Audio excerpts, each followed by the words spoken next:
Good morning, all of you. Let us continue with chapter number 2, Physical Features of the Earth. In the previous lecture, we have discussed about the formation of Himalayas. How were Himalayas formed? I am sure the topic was clear. Now, let us start with the main topic, physiographic divisions. They are also called as physical divisions of the Earth. I will be talking about physiographic divisions of India. So basically, India is divided into 6 physical divisions. Number 1 is Himalayan mountains. This, look at the map, this range, brown color, which is labeled as number 1. This shows Himalayan mountain range. Second physiographic division is northern plains, just below northern mountains or Himalayan mountains. We have this green color patch that shows the northern plains. Because it is in the northern plains and it is flat and fertile, so it is called as northern plains. Then number 3 is peninsular plateau. This number 4 area that covers most of southern states called as peninsular plateau. Then we have to the west, we have Indian desert, which includes Rajasthan desert, that is Thar desert. And then number 5 is coastal plains. Here, this dark green color shows coastal plains. So we have 2 coastal plains. One is this eastern coastal plains and the other one is western coastal plains. And the last physiographic division is islands. So we have 2 groups of islands. One that lies in Bay of Bengal is called as Andaman and Nicobar Islands. The other one that lies in Arabian Sea is called as Lakshadweep Islands. So these 6 are the physiographic divisions of India. So now we'll be talking about characteristics, features of each of them in detail. So let's begin with the first one, that is the Himalayan mountains. And the same map is given in your textbook, you can refer. Now Himalayan mountain range, they are young and full mountains. So young doesn't mean that they were formed within last 2-3 years. It means in comparison with other mountains, they have been formed recently. And they are also called as fold mountains because they are formed by the folding of the earth's surface. So they are called as young and fold mountains. Let us see where are they located. They run in west and east direction. This is west and east direction. You can see this brown color. This shows the Himalayan mountain range. So they run from west to east. They cover a distance about 2400 kilometers. So from west to east, they cover a distance about 2400 kilometers. And they run from Indus. Here we have Indus River to Brahmaputra River in the east in Assam. And if you talk about width, so the width varies. It varies from 400 kilometers in Kashmir to 150 in Arunachal Pradesh. You can see the thickness is more in Jammu in Kashmir than in Arunachal Pradesh. Then Himalayan range consists of 3 parallel ranges. So these lines, if you see the latitudinal lines, these lines represents the ranges of Himalayas. Now all the 3 ranges are parallel to each other, so they are called as parallel ranges. And these ranges are known as Himadri, Himachal and Shivalik. The top one is called as Himadri, the middle one is called as Himachal and the lower one is called as Shivalik. So these are the 3 parallel ranges of Himalayan mountains. There are many valleys which lies in between these 3 parallel ranges.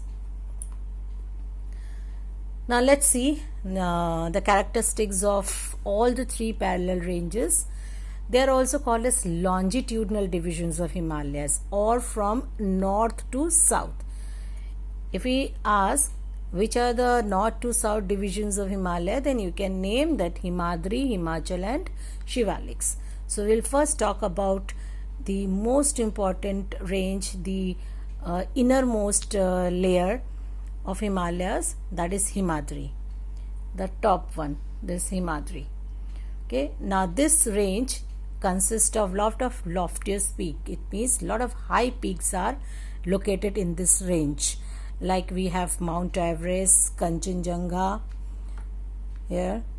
Then we have also Dhauladhar range. All these ranges are located in this. Mount Everest, we all know that that is the highest peak in the world, that lies in Himadri only.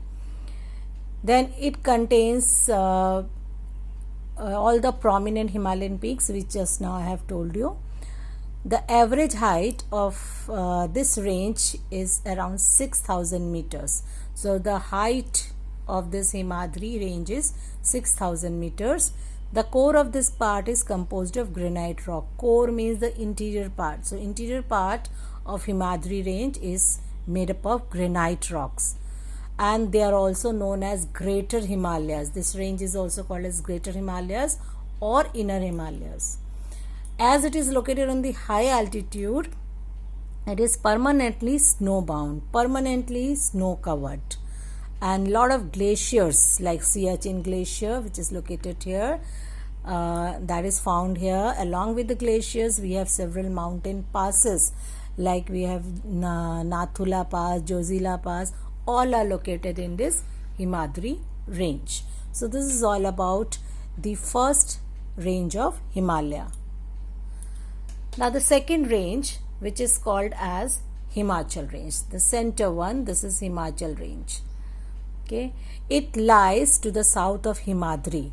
The top one is Himadri. To the south of Himadri, we have this Himachal range, and this is mostly rugged mountain system. Rugged means uneven or rocky, and it is also known as Lesser Himalayas. It is composed of compressed and altered rocks. Compressed and altered rocks are nothing but the metamorphic rocks. So Himachal range is made up of metamorphic rocks. And if you talk about the altitude, it varies from 3,700 to 4,500 meters, and the width is 50 kilometers. Now important range that lies in Himachal are Pir Panjal range, then Mahabharat range, and Dhauladhar range. All lies here. Now this range is also famous for many valleys like Kashmir valleys. Then we have Kangra Valley in Himachal Pradesh, Kulu Valley again in Himachal. So these are some of the important valleys that lies in Himachal range. This is also well known for hill stations like Mussoorie, which is in Uttarakhand. Then we have Nainital, Ranikhet. All are the well known hill stations of Himachal range. Now we come to the third parallel range of Himalayas, that is the Shivalik. Now this lower one, this is called as Shivalik. Now this is also called as outermost layer of the Himalayas, and if we could talk about the width, it varies from 10 to 15 kilometers, and the height varies from 900 to 1100 meters. It is composed of unconsolidated sediments. Unconsolidated sediments means sediments which were not consolidated, which are loose sediments. So which were brought by the rivers from the mountains and deposited here in this layer. So it is made up of unconsolidated sediments. It is covered with thick gravel and alluvium. Gravel means small pieces of stones, and alluvium, I am sure you know, that is silt, which is very good for the fertility of the soil. So it is made up composed of thick gravel and alluvium. This is also famous for dunes. Now what are dunes? Dunes are actually the valleys. So between Lesser Himalayas and Shivalik. Lesser Himalayas means Himachal range. So between Lesser Himalayas and Shivalik lies lot of dunes. Like we have Dehradun here in Uttarakhand, we have Dehradun, Kotli Dun and Patli Dun. All are located here in Uttarakhand. So this is also famous for dunes. So that's all about all the three parallel ranges of Himalayas. Now let's quickly revise through the map. So this brown color represents the Himalayan mountain range. In a whole Himalayan mountain range, it is divided into three parallel ranges. It actually runs from river Indus in the west to river Brahmaputra in the east. That is from Kashmir to Arunachal Pradesh. So it is divided into three parallel ranges. The top one is called as Himadri, the middle one is called as Himachal, and the lower one is called as Shivaliks. And we have discussed the characteristics of each of them. Now I'm giving you 3 questions to be done today. You will be doing in continuation with the previous questions. So 4 questions are already given. This is 5th question, that you have to write 5 characteristics features of Himalayas. So you can use the slide also to write the answer, or the textbook. So any 5 characteristics of Himalayan mountain range you will be writing. Second question is, what are dunes? Define dunes with example.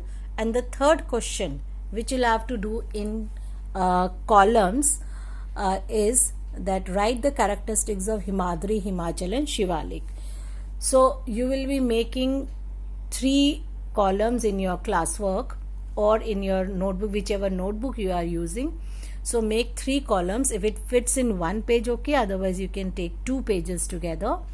And 1 column you'll be writing about Himadri, in the other Himachal and Shivalik, and under each you will be writing at least 5 characteristics.